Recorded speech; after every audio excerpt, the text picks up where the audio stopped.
What's up? Brian Tong here, and welcome to the Apple Bits for everything good and bad inside the world of Apple. And if you loved Apple's new colors for the M1 iMacs that are just about to launch, then you're going to love this. Front page text Jon Prosser reports that the new 2021 MacBook Airs will also be coming in colors similar to the colors Apple just released for the new M1 iMac.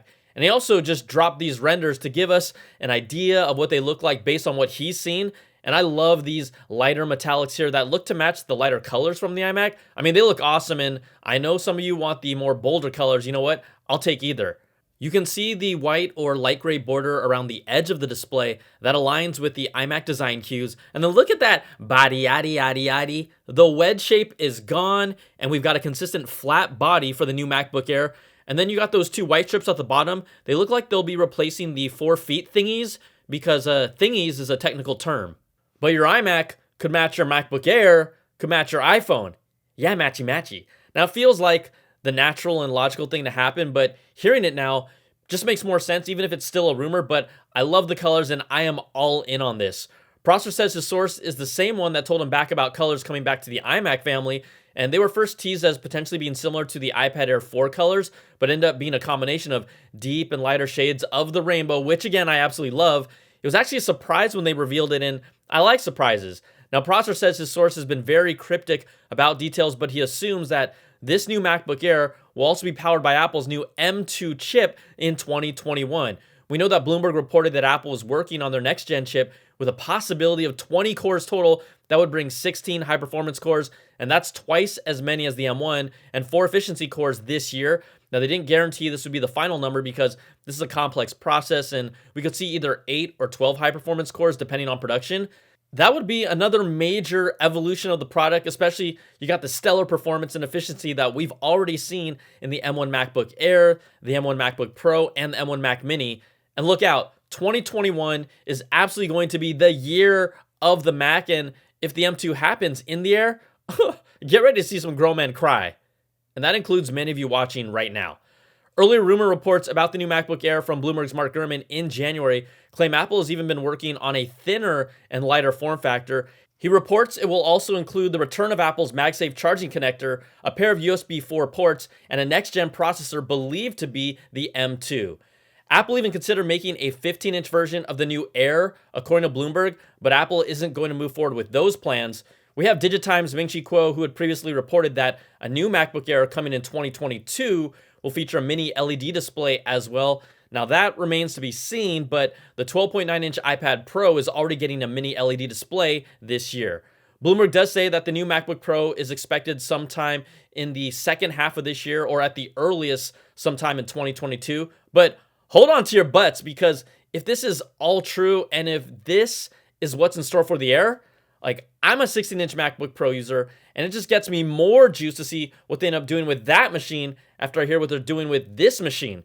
Bringing colors to the MacBook Air is also a callback to the days of the colorful iBook G3. Now, I had the Graphite Special Edition, and it was the first laptop that I edited video on with iMovie, so this has a special place in my heart. But I absolutely love this new trend from Apple where they're bringing back fun and joyful colors to their more consumer-geared product lines.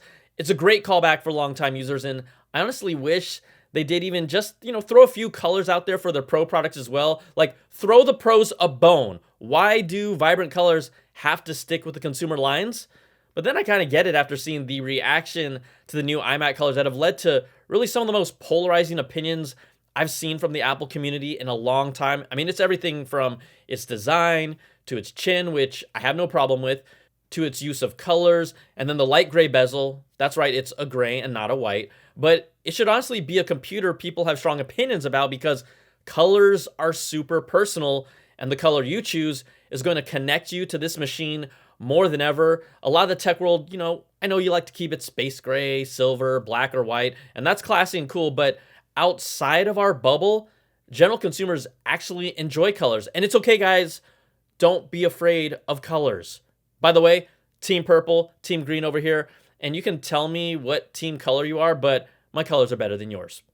I'm actually more surprised by how many people told me directly that they were upset about the removal of the Apple logo on the front. Like, I did not expect so much backlash over that, and I guess there is a real connection to spending your money on an Apple product and then knowing it's an Apple product by seeing the logo on it. And that logo validates your purchase for a lot of you. Clearly, I just didn't expect that. And I thought it was actually bold and cleaner for them to remove it. So what do you think about the MacBook Airs potentially coming in the same colors as the iMacs? Do y'all love it? Do you hate it? Hey, you know what to do. Let me know below. All right, let's take a moment to thank the sponsor of this video, Storyblocks. If you're creating content like me, you can use Storyblocks for your own YouTube channel or for clients and video pitches. If you need any kind of B-roll you can think of, they have a library of over 1 million royalty-free stock assets. That includes B-roll shots, some really great looking drone shots. There's templates for Photoshop, Premiere, and Final Cut, or still images, and even royalty-free music to elevate your content. If you want to simulate a breaking news story and other fun things like that, Storyblocks has it all, and you can use them for commercial or personal use. With the unlimited all-access plan, you can download as much content as you want. There are no limits. There's an affordable subscription at every level, which allows you to stay on budget. And when you use Storyblocks footage in any of your works, you won't have to worry about anyone coming after you because you own the license with the plan. So if you're interested, go to the link in the description below or go to storyblocks.com/BrianTong to learn more about Storyblocks. All right, now you all know that I was deep into my AirTags review last week, and I hope you get a chance to check it out where I did this real in-depth review and also a real-world lost and found test with 4 AirTags and 4 tile tags. I wanted to see which product was the best at recovering them, and the results might surprise you, so definitely check that out. But one of the most exciting developments around the Apple Watch just happened that, I know this sounds cliche, but I really think it's going to take it to that next level because the Apple Watch is preparing not only to get its long-rumored blood glucose monitoring, but blood pressure and blood alcohol level monitoring as well. A report by The Telegraph has revealed that the British startup Rockley Photonics will be one of Apple's major partners moving forward, and that's important because Rockley Photonics has developed non-invasive optical sensors that can detect your blood pressure, blood glucose levels, and blood alcohol levels. This would be a breakthrough to include these sensors on a consumer device like the Apple Watch, and normally it requires more invasive medical equipment to measure these health metrics. Now, Rockley sensors would act like the current sensors on the bottom of an Apple Watch that currently detect your heart rate and your blood oxygen levels, but this would easily position Apple as the ultimate health tracking smartwatch. Rockley said its next generation sensors could make it into the Apple Watch and other consumer products as early as next year, which would align perfectly with the Apple Watch Series 8. And I am loving that because the number 8 is a lucky number in Chinese culture. And yeah, feel free to use that factoid in conversation if you want to impress someone. I mean, maybe if you're exchanging numbers with someone new, you could say, oh, hey, your phone number has an 8 in it. That's lucky in Chinese culture. That's right. You know, we're starting to get back to a sense of normalcy, and you're going to need every bit of love advice you can get. Plus, you're going to look really smart. Like, take advice from a smooth talker like me. I've never done this before, everyone. Neither have I. It's the first time. I've never done this before. Here, let a man handle this. Oh, wait, it's not on. What happened here? Let's let a man handle hold on, this, hold on. Let's let a man handle this. Hold on. Alex, that's loud. That's loud in my ear. And you're welcome.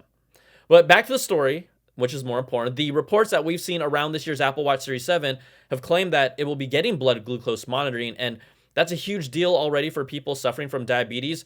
So maybe Rockley's sensors will only do blood sugar, and then the blood pressure and blood alcohol would come next year. Or it might even be a possibility that the sensor might not even be ready until 2022. So we'll have to wait and see, but this sets up an exciting future for the Apple Watch as an essential piece of health tech for everyone in the coming years. And for me, the 3 things that I really want to see this year are better battery life, offer a way to set it up without the need for an iPhone so really everyone and anyone can use an Apple Watch, and then ideally let's get blood glucose monitoring in there. And my extra special, like, blow my mind dream request that isn't anywhere close to happening, a FaceTime camera. Like, gimme. I know, I'm dreaming. Also, a quick note for iPad mini lovers. A lot of you were hoping that we'd see the iPad mini 6 at Apple's spring event, but we didn't.